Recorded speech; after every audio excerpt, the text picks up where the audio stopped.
Audioguía de Canarias, totalmente gratuita. Disponible en Google Play y App Store. Cicar, siempre contigo.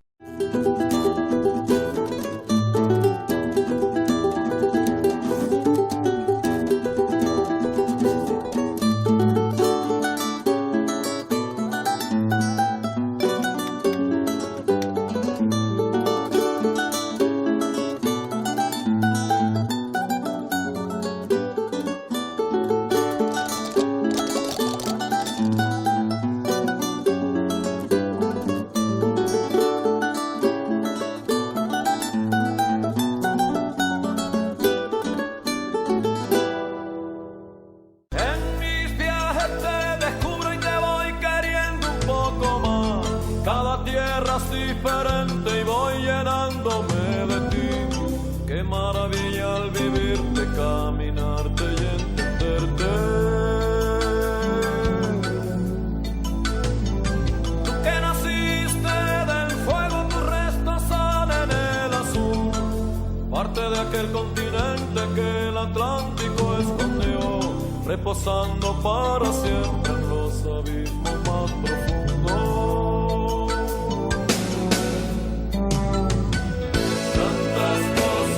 Forjaron el viento, la lluvia y el sol, y el mar siguiendo a la luz.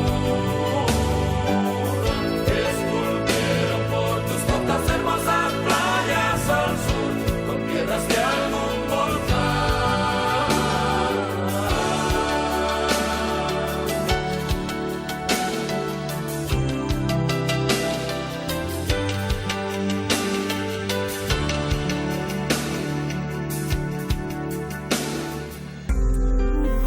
Recambios Valladares dispone del mayor estocaje en recambios. Recambios Valladares.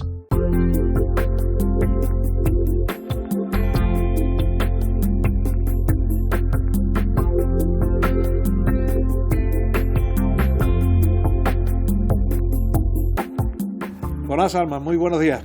Muy buenos días. Vamos a hablar de historia, la historia de un lugar donde parece que no, pero haber habido.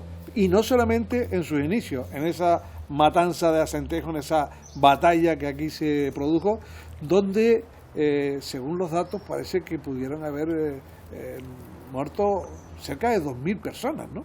Efectivamente, la batalla de Acentejo es una batalla histórica crucial para la historia de Canarias, pero incluso para la historia de España. El número de muertos en esta batalla no es comparable ni siquiera con las grandes batallas de la conquista americana. Se habla de un ejército castellano que luchó, que fue, digamos, apresado o controlado por los aborígenes en el barranco de Acentejo, que divide la matanza con la victoria de Acentejo, y que apenas unos cientos de aborígenes, unos 300 se calcula, produjo una gran matanza sobre un ejército que estaba compuesto en principio entre 1.200 y 2.000 y pico soldados. Es cierto que muchos de ellos fueron soldados aborígenes también, traídos de otras islas, como se hacía también en América, pero la mortandad producida en ese barranco donde la artillería no funcionaba, donde los caballos, la caballería no podía luchar contra el aborigen, fue enorme. Tal es así que el número de muertos creó una gran modorra, una enfermedad que fue lo que realmente después ayudó a la conquista de los aborígenes, porque creó una enfermedad sobre esto. Y estamos hablando de muy pocos supervivientes. Pero aquí los aborígenes salieron vencedores en esta matanza de Acentejo.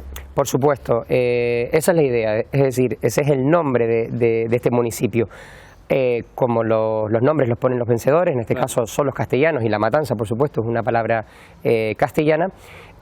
Con los siglos después de la conquista, bueno, los siglos desde el momento de la conquista y posteriormente, siempre que se conoció en los documentos este lugar como el lugar del desbarate o el lugar de la matanza. Eso es lo que quedó calando, y con el tiempo digamos, la población, el municipio tomó el nombre de ese lugar con el que era conocido desde esa batalla.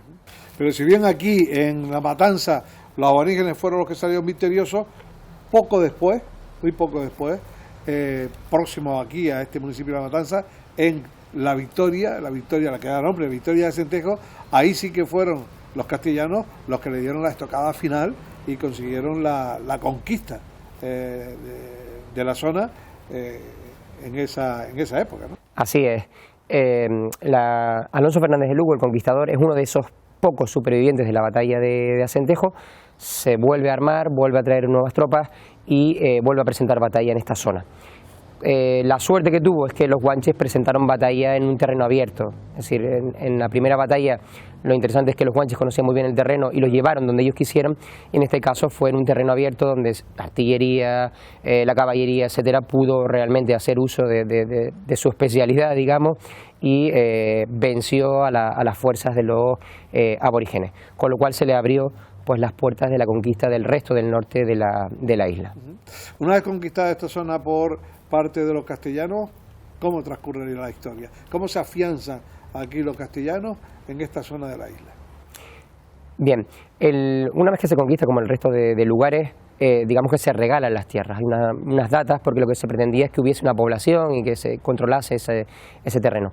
En La Matanza pues hay población que viene de Portugal, población que viene de Castilla, población que viene de incluso aborígenes de otras islas que habían luchado a favor del conquistador, o algunos aborígenes de Tenerife que quedaron libres.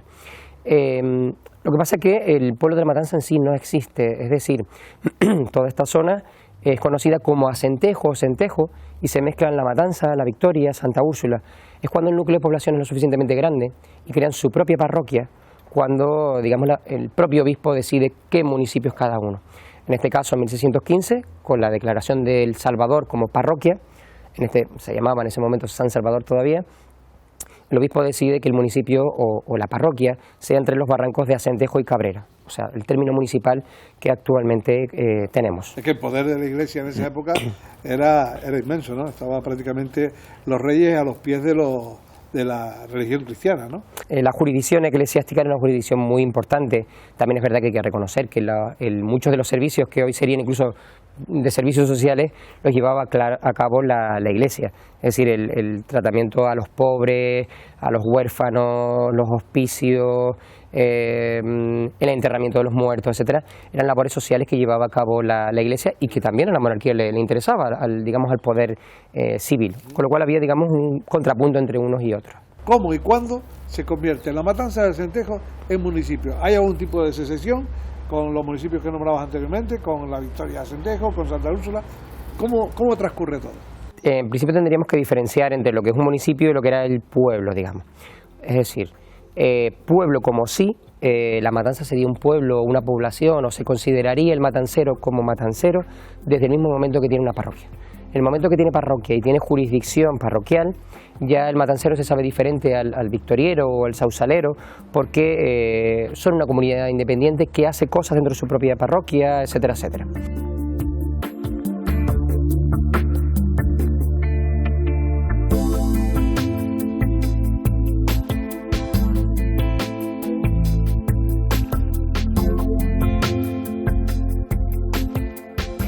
Municipio como tal, nos vamos a constituir con la Constitución, la conocida PEPA, la Constitución de 1812.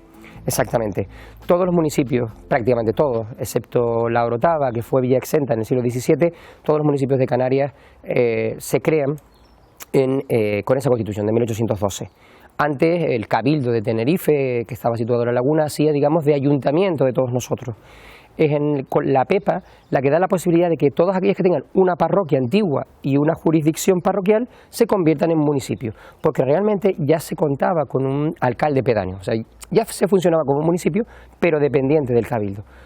Con lo cual, podríamos decir que somos municipios desde 1615, entre comillas, porque somos una parroquia independiente. ¿Cuál ha sido la relevancia de La Matanza de Acentejo, del municipio, a lo largo de la historia, sobre todo hasta finales del siglo XIX? Para ser sincero, hay que decir que tampoco es que haya sido un municipio especialmente destacado hasta el siglo XIX. Es un municipio, por supuesto, muy fértil, todo el mundo conoce especialmente el vino del lugar. Aquí fueron uno de los pioneros que empezaron a trabajar lo que era la vid, para crear un vino que, por cierto, era bastante solicitado, ¿no? Incluso en el siglo XVII tenemos un aporte poblacional, es decir, es un siglo de crisis y viene mucha gente de otros municipios o de otras islas a vivir aquí, porque aquí se está desarrollando el cultivo de la vid y digamos que hay trabajo. pero en relación con municipios cercanos no destaca especialmente, porque también los otros fueron lugares bastante fértiles, y tampoco tenemos unas familias especialmente destacadas, es decir, no tenemos grandes hacendados como tiene La Laguna o La Orotava. El municipio de La Matanza es un municipio en general, aunque también hay grandes familias, de pequeños propietarios. Eso hace que no destacasen especialmente, pero sí que digamos que la población fuese, entre comillas, más feliz porque tenía sus propias tierras, la subsistencia era más fácil, etcétera, etcétera, pero no hay, digamos, algo destacado dentro de la historia que poder reseñar a lo mejor en este programa. Si hay un personaje destacado de la historia del municipio, y yo me atrevería a decir que uno de los grandes personajes también de la historia de Canarias, por desgracia no tan reivindicado, es don Antonio Benavides y González de Molina. El caso es que él fue un militar de prestigio que se formó en la bandera de La Habana, en Cuba. Ocupó enormes cargos de gran importancia en la administración española, como por ejemplo gobernador de la Florida, donde llegó a apaciguar a los indios apalaches, capitán general de Yucatán.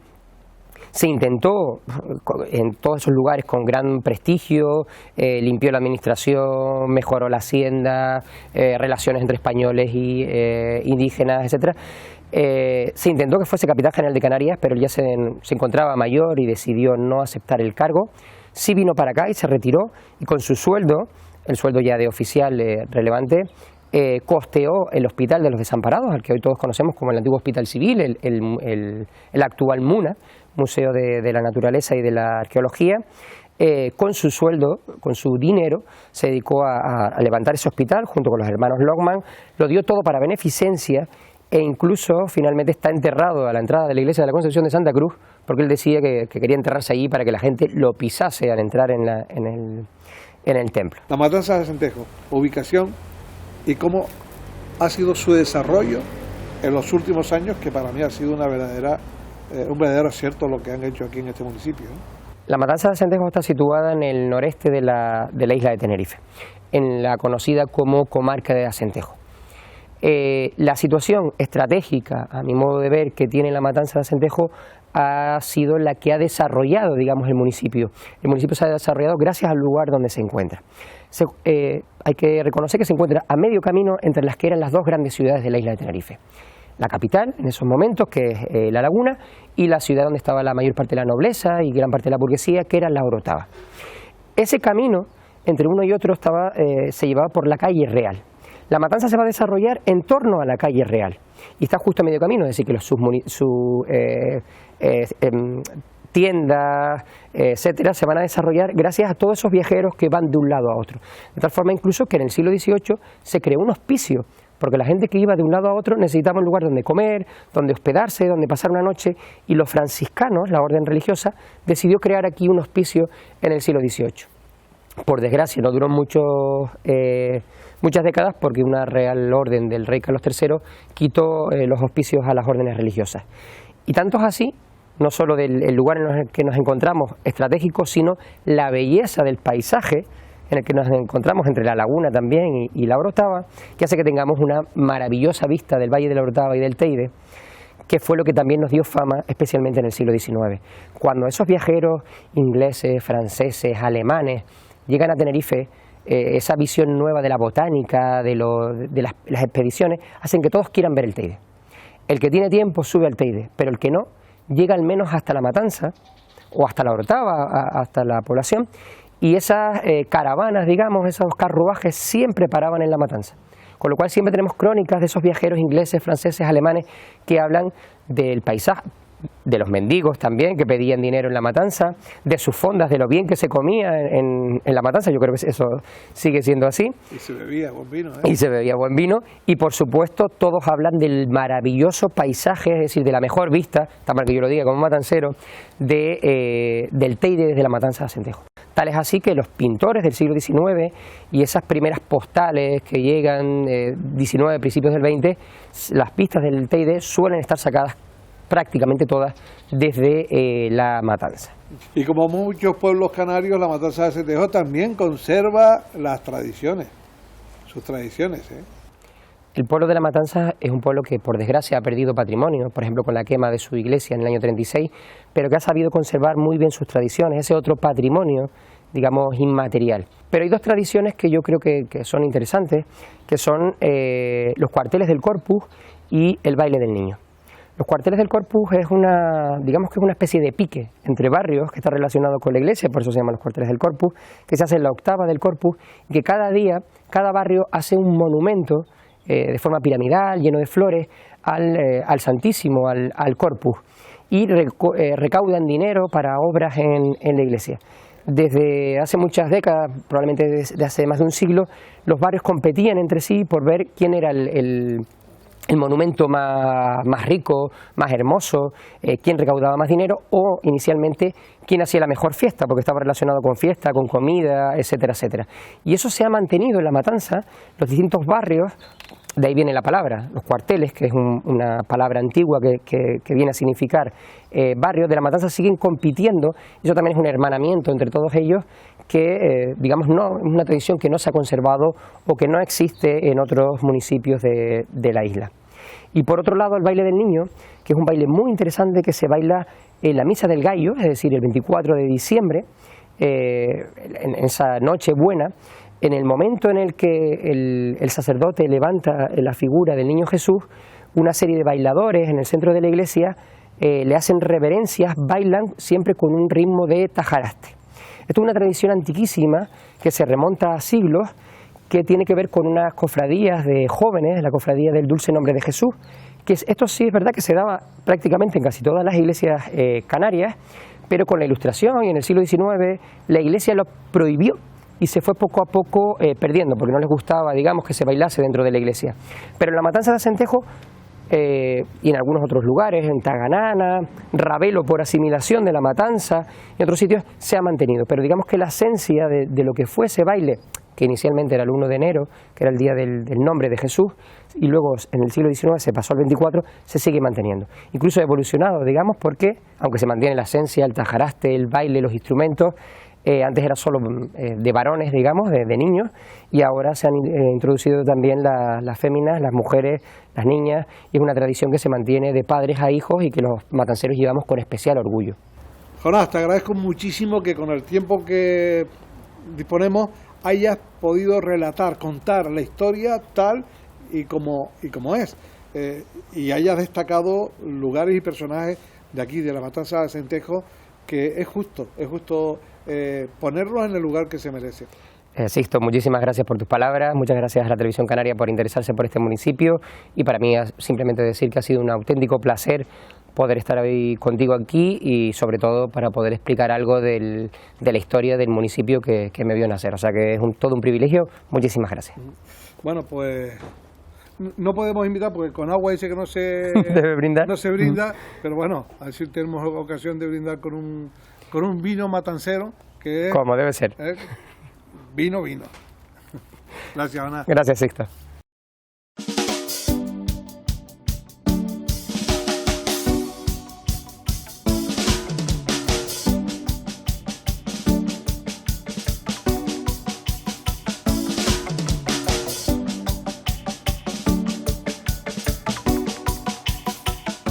Pues aquí estoy con don José Antonio Flores, un gran agricultor, un hombre conocedor de estas tierras de La Matanza de Acentejo y de lo que la misma da, esos frutos que emanan de un lugar que ha dado mucho de sí, a agricultores que han dedicado su vida a cultivar estas tierras que, como digo, han sido generosas, han sido muy generosas. Don José Antonio, ¿qué tal? Muy buenos días. Buenos días. ¿Cómo estás? Bien. ¿Y ese vino? Bueno, ese vino se va haciendo poquito a poco. Este año la cosecha buena, pero muy poca, bastante poca. ¿Cuánto hace que vendimió? Respecto a la vendimia, este año realmente ha sido bastante poca, la producción muy baja, pero bueno, algo de calidad. Y entonces, pues nada, la verdad que es fatal en ese aspecto. Pues de resto, bien. El resto de las cosechas en general ha sido poca en términos generales, pero lo importante es que sea calidad, o sea, de nada vale coger kilos y kilos y kilos si realmente después no hay calidad y no se puede vender. ¿Qué es lo que más se ha extraído y se puede extraer de esta tierra fértil, como yo decía hace un instante, de aquí del municipio de La Matanza? Sí, realmente ha sido una tierra fértil. Ha sido una tierra, pues bueno, en años atrás, cuando era la buena época del plátano, estuvo una zona de costa cultivada con platanera, precisamente. Después ha sido una zona de viñedos bastante extensa, ¿no? La Matanza ha sido siempre conocida, digamos, por el tema de sus vinos realmente, los vinos de La Matanza, ¿no? Y bueno, se sigue conservando bastante viñedo. Se ha logrado que el viñedo no se pierda, aunque hay algunas zonas que se están abandonando, pero bueno, se ha logrado ir transformando. Hemos pasado a los cultivos en espaldera, a ir mecanizando lo que es la tierra para obtener con menos trabajo, digamos, mejor producción, más productividad. Tenemos una buena zona de castañeros como la que estamos ahora mismo. Es una zona que, gracias a Dios, afortunadamente no se ha abandonado, se sigue cultivando. La Matanza también es famosa, pues, precisamente por las castañas. Hay diferentes variedades de castañas y, en fin, es un pueblo agrícola. Por cierto, la producción de la castaña este año, ¿cómo se está dando? Bueno, yo hablo por mí mismo, ¿no? Un par de castañeros que tengo y tal, que son castañeros centenarios. Siempre han dado castañas, cantidad de castañas, y este año pues realmente hay pocas, ¿no? Hay pero menos que el año pasado, y tardía, bastante tardía.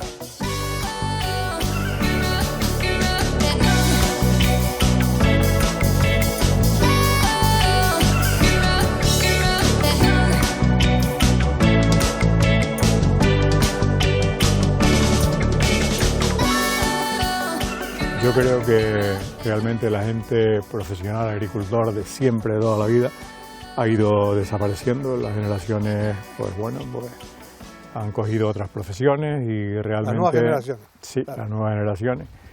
Y vamos, afortunadamente, pues bueno, pues gracias a escuelas por aquí, por allá y tal, relacionadas todas con agricultura y eso, pues a ver si se puede ir sacando nuevas generaciones, gente joven, que se introduzca en el tema del campo, de la agricultura. La Matanza es tierra agrícola, está, vamos, totalmente terreno agrícola. Aquí se han plantado papas en las macetas, no sé. Bueno, más o menos, ¿no? Pero sí, hay que recuperar eso, hay que recuperar, o sea, hay que volver a la agricultura como sea, claro, con los medios necesarios, los adelantos necesarios y todo eso, ¿no? Para obtener con el menor esfuerzo la mayor productividad, pero no se puede abandonar, o sea, es que de la agricultura al fin y al cabo es de lo que vamos a vivir y lo que vamos a comer, por lo menos es de lo que comemos, o sea, lo que sale de la tierra.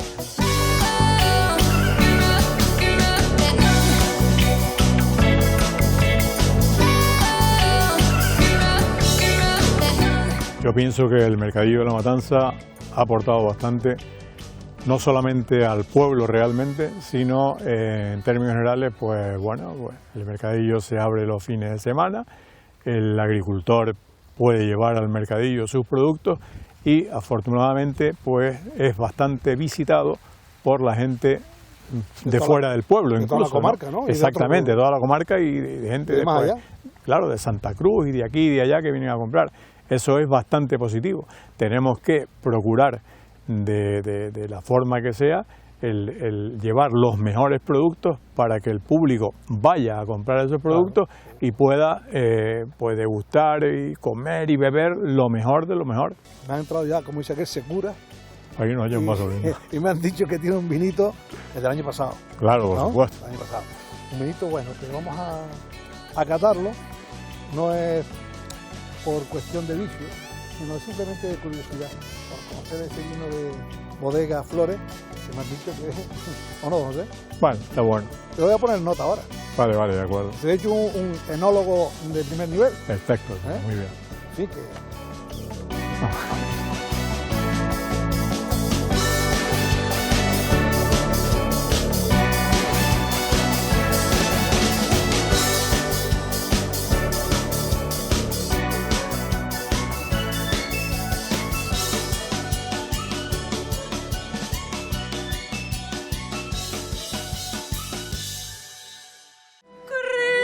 Cristo, tú que eres la verdad.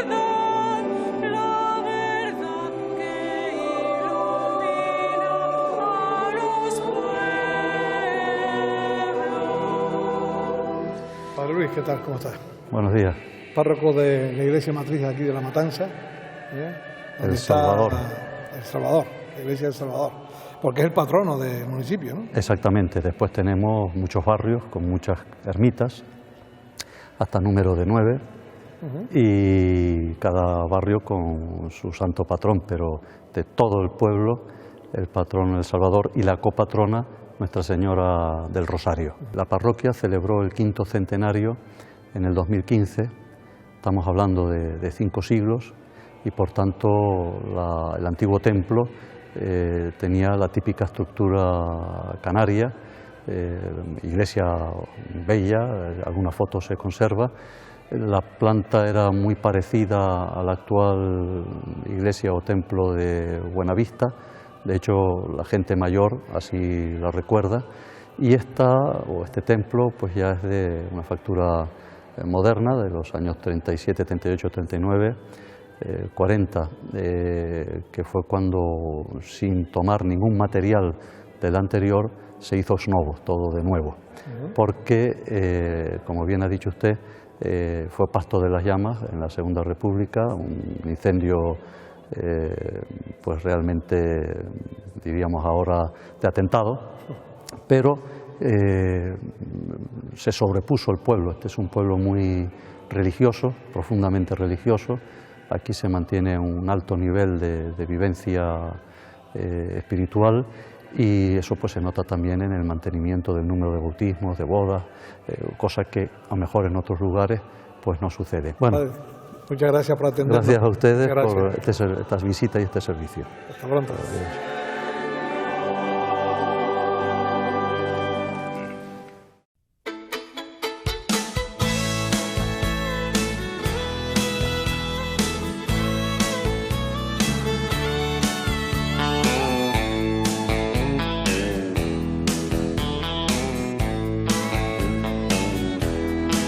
Two young people without a thing say some vows. Belamino, ¿qué tal? Buenos días. Hola, Sisto, buenos días.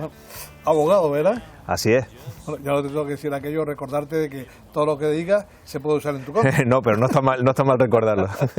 Lo digo porque ya, como comentaba hace un instante con Jonás, hacía referencia a la crónica negra que se ha desarrollado aquí en el municipio de La Matanza de Acentejo. Has escrito un libro, cuéntame. Así es, parece que siempre de la historia de los municipios hay partes mucho más destacadas, como son pues efectivamente esas historias negras que como bien has comentado jalonan todo municipio. Aquí no hemos quedado exentos. Y bueno, efectivamente hace unos años unos historiadores pues tuvieron a bien pues invitarme a participar con ellos en la redacción de un libro donde se trataban varios capítulos de la comarca de Acentejo, y a mí la verdad es que siempre me resultó pues por inquietudes desde pequeño. Yo soy hijo de este pueblo desde hace muchísimas generaciones, muchos siglos, y siempre uno pues crece escuchando historias de todo tipo, pero cuando se centraban particularmente en hechos recientes, en el sentido histórico, gente muy próxima, gente que de pequeños, de niños, vivieron acontecimientos relacionados con los prolegómenos y con la propia guerra civil, pues la propia forma de contar la historia te generaba esa cierta inquietud. Luego, por propia formación profesional, efectivamente, cuando ya pues me dedico a ejercer la abogacía, pues entro en contacto con personas, con jueces, con archiveros, con más historiadores, incluso con personas a las que siempre pues que tenía ocasión le transmitía esa duda. Al final uno encuentra ciertos hilos, empiezas a tirar, y cuando te vienes a dar cuenta tienes un ovillo lo suficientemente grande como para poder elaborar un trabajo que yo creo que sobre todo lo que hizo fue quitar algo de esa pátina sucia que le deja al tiempo la rumorología, y arrojar algo de luz sobre unos acontecimientos que efectivamente sucedieron en este pueblo en el año 36, en ese año tan aciago para la historia de España. Belamino, ¿a qué te refieres concretamente? ¿A qué parte de esa historia, de esa crónica negra te refieres? Pues esto, apenas 3 semanas antes de que comenzara la guerra civil, en este pueblo tiene lugar un acontecimiento bastante luctuoso desde el punto de vista patrimonial, pero sobre todo también por las consecuencias personales que trajo después. Y es que tenemos el primer y único episodio que hubo de quema de un templo en esos momentos de los prolegómenos de la Guerra Civil. La iglesia parroquial de la Matanza de Acentejo es pasto de las llamas. Yo tenía entendido, según, claro, ya veo que no es historia, que es comentarios, rumores, que había sido motivado por una vela. ¿Tiene algo que ver? No, realmente, bueno, como es lógico, sí que el material apilado para que se produjese ese incendio, evidentemente se tuvo que haber originado con esa vela como detonante, pero no fue algo casual, no fue un hecho fortuito. No fue involuntario, sino efectivamente, fue todo lo contrario, fue un acto absolutamente premeditado y doloso. La mano del hombre, en la madrugada del 26 de junio del año 36, pues prendió fuego al templo, un templo de tea, una fábrica datada desde el siglo XVI, imaginemos la antorcha que aquello supuso. No tardaron en las autoridades militares en aquel momento. Recordemos que apenas hacía un mes Franco era el capitán general de Canarias, ya había partido para África tras los acontecimientos en Las Palmas con la muerte de Amado Balmes, del Dragón Rapid y toda la historia que conocemos. Inicia la Guerra Civil y aquí en retaguardia se quedan pues delegados de orden público en un territorio que aparentemente estaba pacificado, porque si bien no hubo frentes abiertos en Canarias, sí que hubo una represión y hubo una forma de intentar demostrar el orden público de formas en muchas ocasiones quizá demasiado expeditivas, como parece que sucedió en este caso. ¿Quién fue? ¿Se sabe el sujeto que provocó ese incendio de forma intencionada? Ojalá encontrásemos una respuesta muy clara. Lo que sí se sabe es que, al fin y al cabo fue pasto del odio. El odio que había en aquel momento en la sociedad española se extrapoló a la matanza y enseguida los partidarios de los partidos de derecha echaron la culpa a esas oliviantadas izquierdas que estaban haciendo lo mismo en el territorio peninsular, mientras que las izquierdas se defendían argumentando que era precisamente la derecha la que intentaba reflejarle al pueblo que solo con orden y mano militar se podía dirigir la situación ante lo que se avecinaba. Pensemos que hoy en día quizá un crimen por estarlo viendo tanto en la televisión, pues parece que no deja de ser un hecho que nos estremece, pero no es esa noticia como sucedía en aquel tiempo. Hablamos del asalto con muertos del tranvía de Tenerife, de la muerte de un magistrado, de la muerte de un industrial en Santa Cruz, del asesinato de dos panaderos en La Laguna, y a esto se le sumaba, ya como colofón, el intento de incendio en la iglesia de San Isidro, del Chorrillo, y el incendio consumado de la iglesia parroquial de la Matanza de Acentejo. Todo esto centrado en el año 36. Todo esto en el año 36, efectivamente. Las autoridades que 3 semanas antes estaban a cargo de la investigación fueron señaladas como ineficientes, inoperantes, y las nuevas autoridades, por supuesto militares, no tardaron más que, repito, 3 semanas en esclarecer todos estos supuestos, todos estos crímenes y señalar supuestamente a unos autores.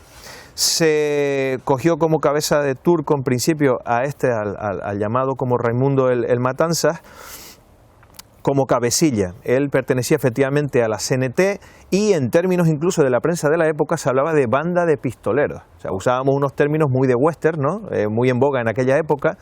Imagínate la prensa que se leía en aquel momento, cómo se soliviantaba a la gente, cómo se estremecían por aquello. Señor letrado, ¿se puede usted ajustar a la pregunta y contestar fehacientemente quién fue la mano impulsora de ese incendio o no quiere entrar en ciertas cuestiones? Si nos ceñimos a los hechos, Sixto, solo te puedo decir quién fue absuelto de aquellos crímenes, porque precisamente a la persona a la que se acusó, una persona que en 79 días tuvo que padecer 6 procedimientos con sus respectivas sentencias, en cada uno de ellos solo había ampliaciones de declaraciones, todas ellas autoinculpatorias, presuntamente obtenidas bajo torturas, pues fue absuelto precisamente de ese hecho, del hecho del incendio de la iglesia de la Matanza, no así del resto de crímenes.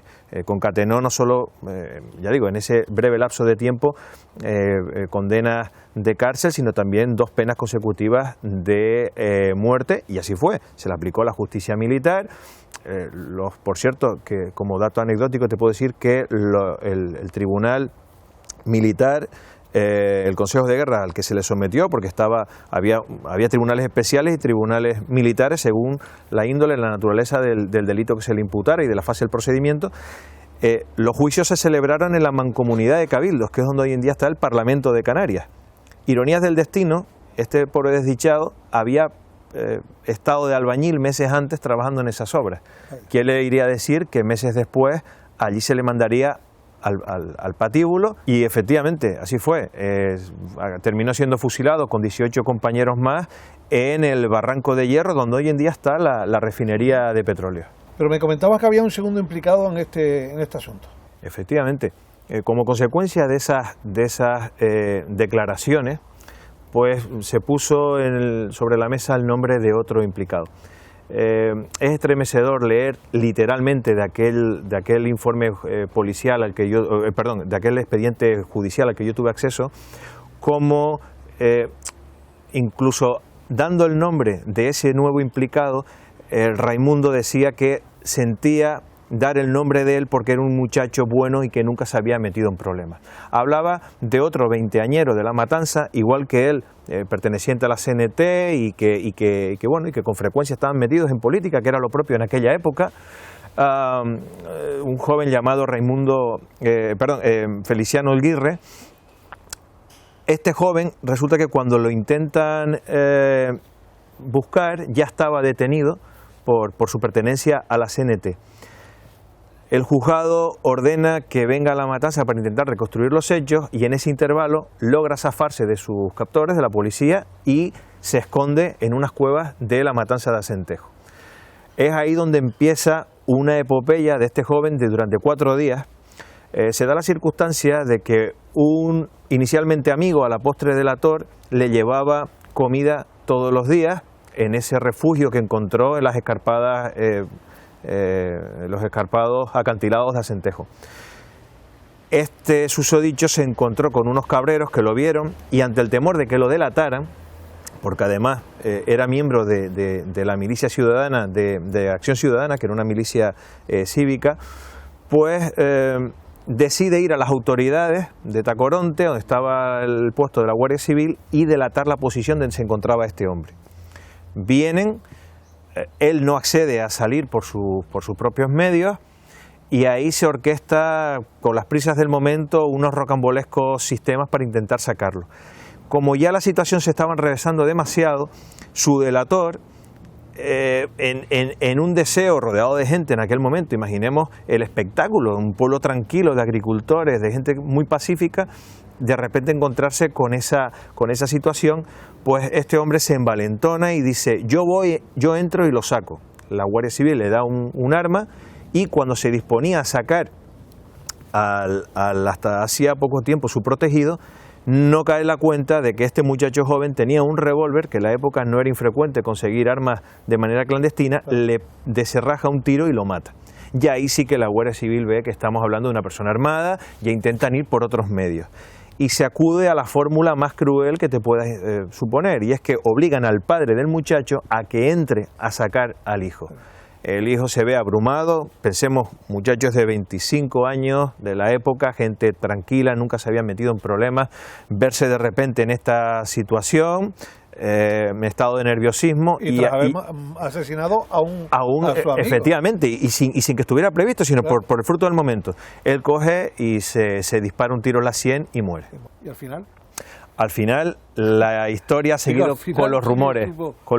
Yo insisto donde comentábamos al principio, yo creo que la verdad de lo sucedido se quemó con las teas del templo y que lo que nos ha quedado a todos dentro de la rumorología, siempre se han dicho nombres de quién mandó a quién, incluso recuerdo de hablar con unos ya fallecidos octogenarios que en su momento fueron monaguillos, que me decían que habían acompañado a un sacerdote a dar una extremaunción y en un momento dado uno de los finados, antes de expirar, confesó el haber sido una de las manos que quemó el templo, pero por orden de una persona importante del municipio. Pero eso ya digo que prefiero dejarlo en los términos de la rumorología. Estos casos son casos puntuales, afortunadamente. Aquí se vive de una forma, yo creo que muy agradable. Muy agradable, muy agradable. Efectivamente, como tú bien comentas, son anécdotas. Hablamos de un pueblo que tiene su hecho fundacional en el 1494. Bueno, estaría que no hubiera acontecido algo. Simplemente nos hemos limitado a narrarlo. Esto es un pueblo hoy en día bastante agradable para vivir. Hay un pueblo extremadamente pacífico, bueno, creo que bastante desarrollado también en comparación no solo con los municipios de la comarca, sino de las propias Islas Canarias. Yo creo que todo el mundo que viene siempre a La Matanza destaca lo bien que está en infraestructuras, en servicios. En definitiva, yo creo que en ese aspecto somos un pueblo del siglo XXI sin ninguna duda, ¿no? Muchas gracias. Gracias, Sisto. Hasta pronto. Venga, muchísimas gracias.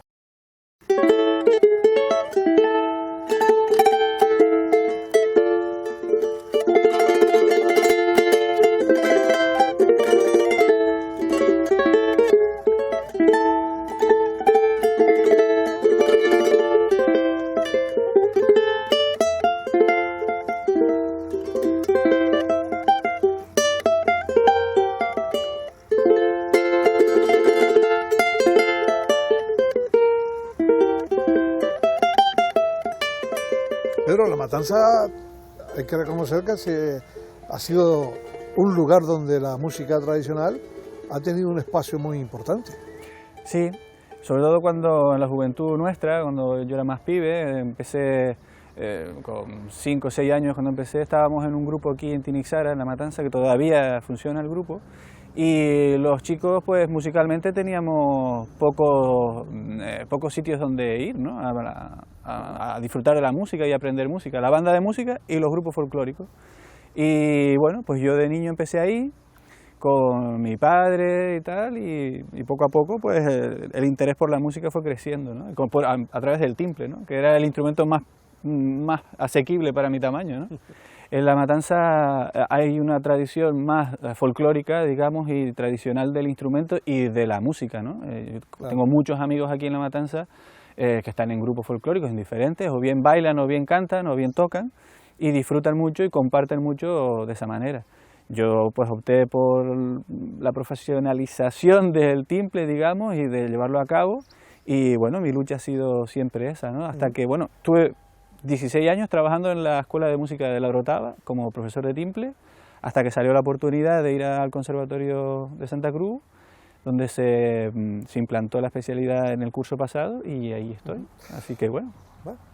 ¿No hay que hacer falta esa romería en un pueblo de tanta tradición como La Matanza? Pregunto. Sí. Bueno, pues al igual, si no ha surgido, a lo mejor es porque no hace falta.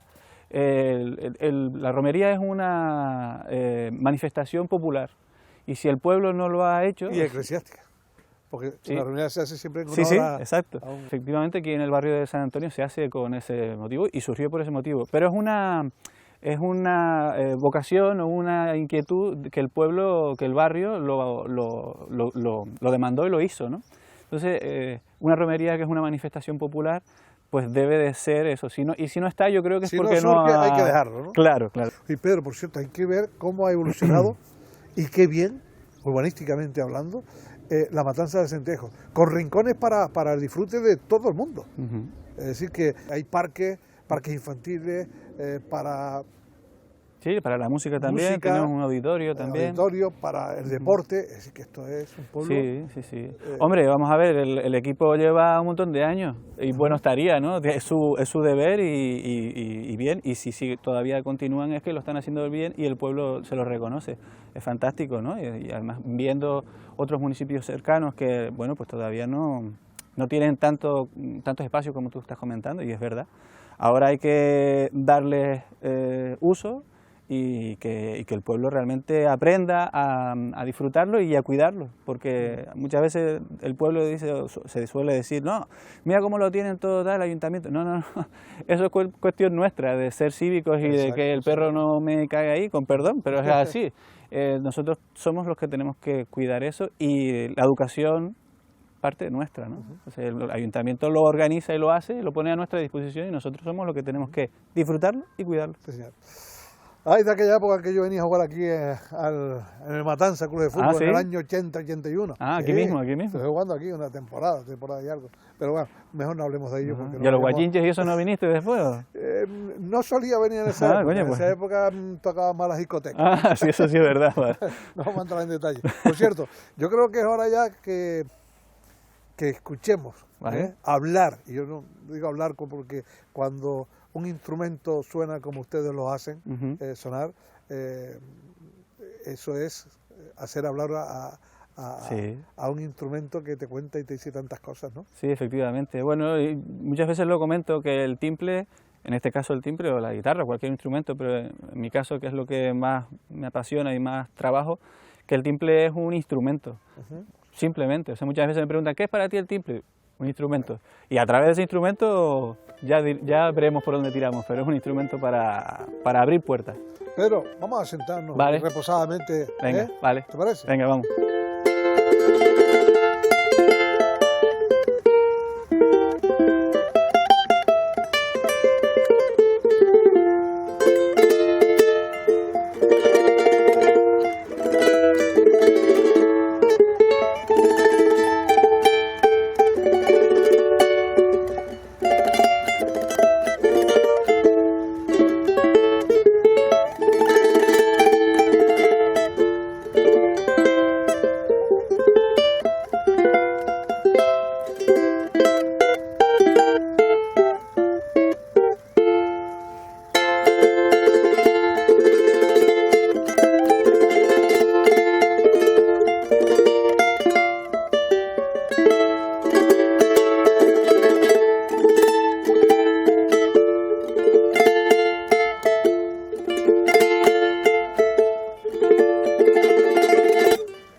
¿Cómo habla ese timbre? Qué bonito. Sí.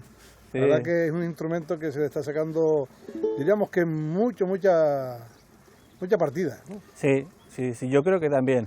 Y bueno, a mí me gusta mucho utilizar el folclore o la música tradicional para expresarme, ¿no?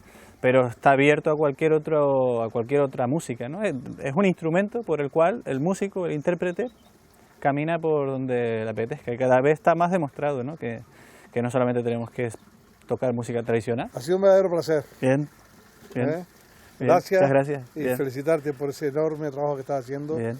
Es un bien con el cual estás contribuyendo a las tradiciones musicales canarias y me consta, enseñando a muchos jóvenes que se están ilusionando con el timple. Sí, yo lo veo y lo disfruto de eso también día a día. Gracias, Pedro. Venga, ustedes. Siempre. Bien, venga.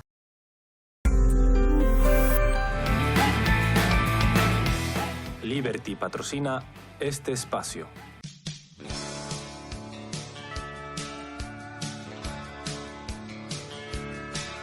Them highways run forever. It just seems like they ain't never gonna end.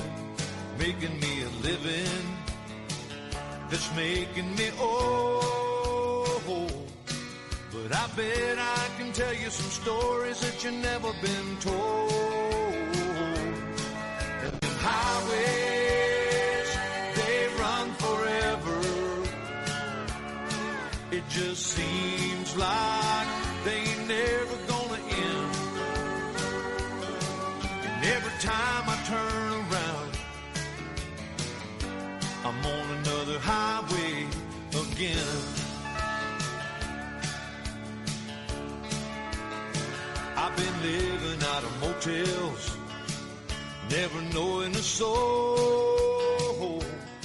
And sometimes it's like... Elena Martínez, buenos días. Hola, buenos días, ¿cómo están? Bienvenidos al restaurante Brunellis. Estamos justo enfrente del Loro Parque. Fue una idea de la familia Kisling abrir este precioso restaurante. Y en esos 5 años pues hemos ido evolucionando con un horno que tenemos especial, que es el horno Sauber, que va a 800 grados. Tenemos unas cámaras de maduración, vamos madurando la carne, también unas vistas preciosas, abierto, como si tenemos un ventanal de 9 metros que está abierto al Atlántico. Se puede abrir o cerrar como nosotros queramos. Si hay mucho oleaje, pues lo vamos subiendo más, o hace frío, y si no, pues lo tenemos abierto, como es, por ejemplo, el día de hoy, que está precioso, y lo tenemos completamente abierto. Parece que usted está en una cubierta de un barco, sentado en la mesa, y que tiene todo el océano, todo el Atlántico a sus pies.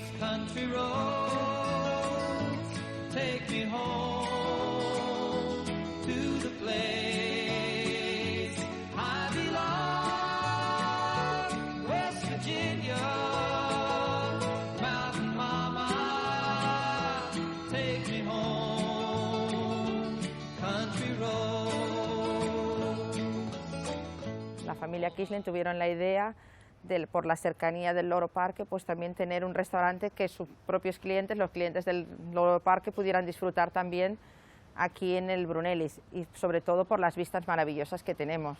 Un restaurante de cierto nivel, ¿verdad? Pues sí, es un restaurante de un cierto nivel, sí, porque tenemos diferentes tipos de carnes, diferentes cortes de carnes, de diferentes países también, para que nuestro público pues vaya conociendo y la forma de tratarlas, madurándolas. La familia Quisling les gusta mucho América, Nueva York. Cuando ellos hacen sus viajes van a restaurantes de carnes, y entonces, viendo el horno que utilizan allí, el Sauber, pues lo trajeron aquí, el señor Quisling lo trajo aquí, y esa fue la idea, que no existe en las Islas Canarias, es el único, y en España me parece que es el segundo. Entonces esa fue la idea. Pues este restaurante tiene un aforo de 100 personas. To see if I still feel. I focus on the pain. Hola, buenos días, bienvenidos a Brunellis. Juan Carlos, ¿qué tal? Muy bien, ¿y ustedes? Muy buenos días, encantado de estar aquí en el Brunellis. Me alegro. Un restaurante muy especial. Muy especial y muy bonito, ¿eh? Todo se ha dicho. ¿Cuánto tiempo llevas aquí como chef? Aquí llevo 5 años, en octubre.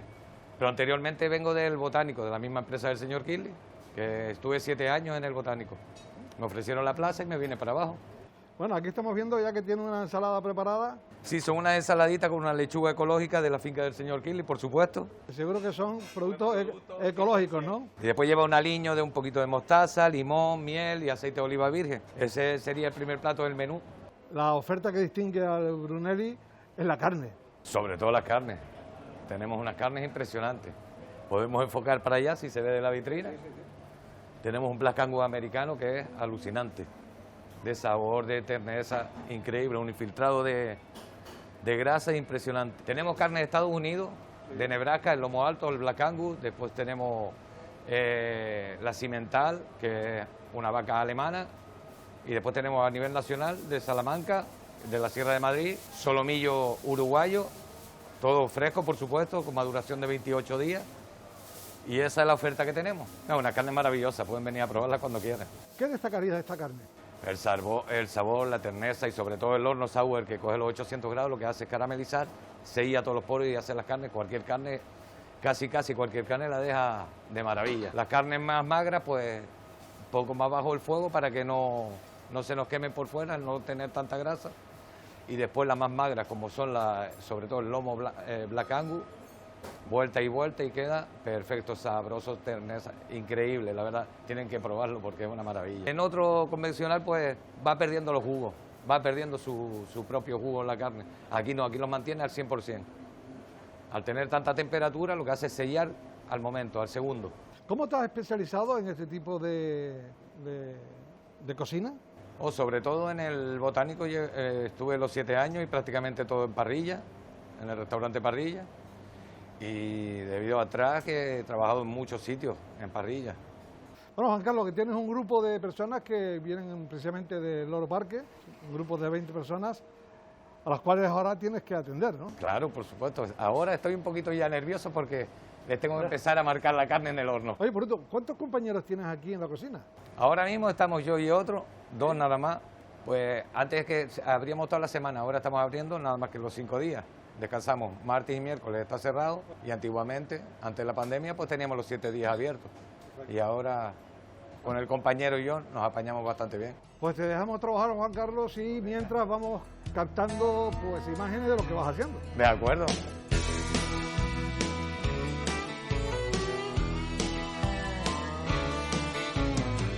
Excuse me, ma'am, I saw you walking.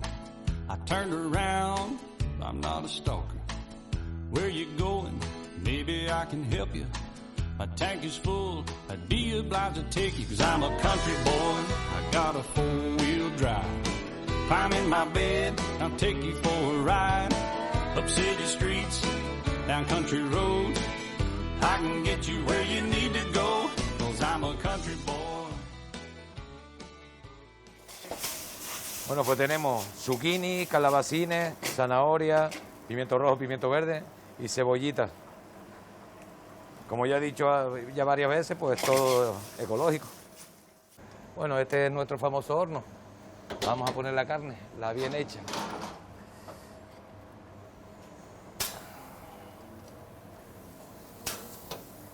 Damos bien el selladito.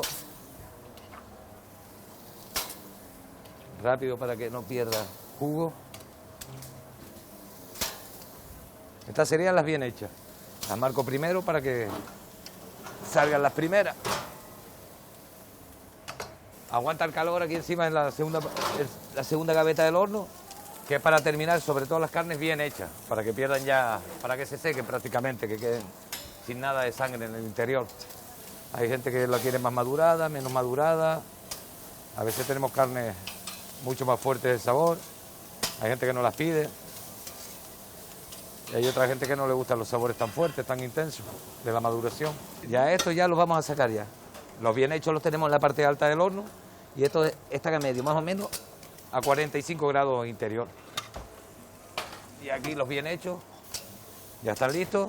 Los metemos aquí delante para poderlos sacar al pase. Y estos ya están todos bien hechos. Y los pocos hechos a última hora, nada más que vuelta y vuelta, porque ya sabemos que este horno tiene una potencia increíble y se nos pueden pasar en nada. Con las papitas fritas.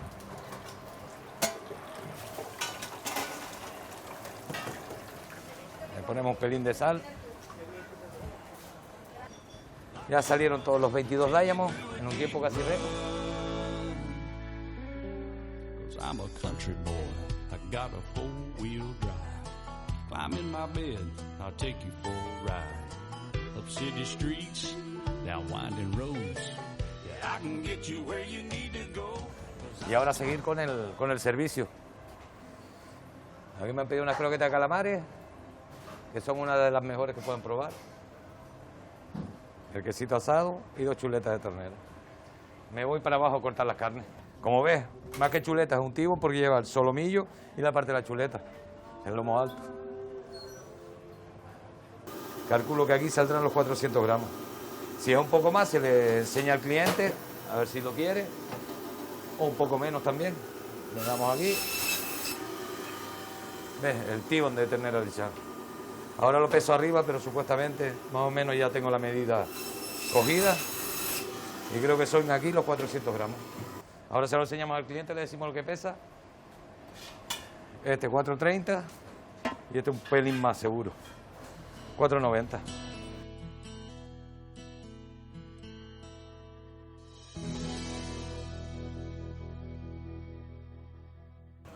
Esta la ponemos aquí, mira que pinta. Chuletilla, rack de cordero. Este viene de Nueva Zelanda. Viene envasado al vacío. Súper tierno, por supuesto. Como todo. Y ya tenemos aquí los gramos. 350. Normalmente son 350. Salió un poquito más alto, 360. 10 gramitos. Ahora se lo enseñamos siempre al cliente para si está al peso. Entonces, vamos a preparar 2 quesitos asados. Hacemos unos tipos que yo los llamo capellines. Un pan crujiente de molde, simplemente al horno y lo rellenamos. Them highways run forever.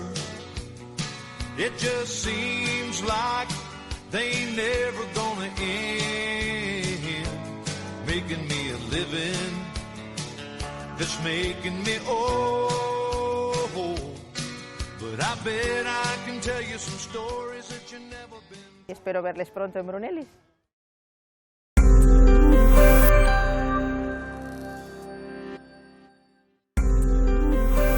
Audioguía de Canarias, totalmente gratuita. Disponible en Google Play y App Store. Cicar, siempre contigo.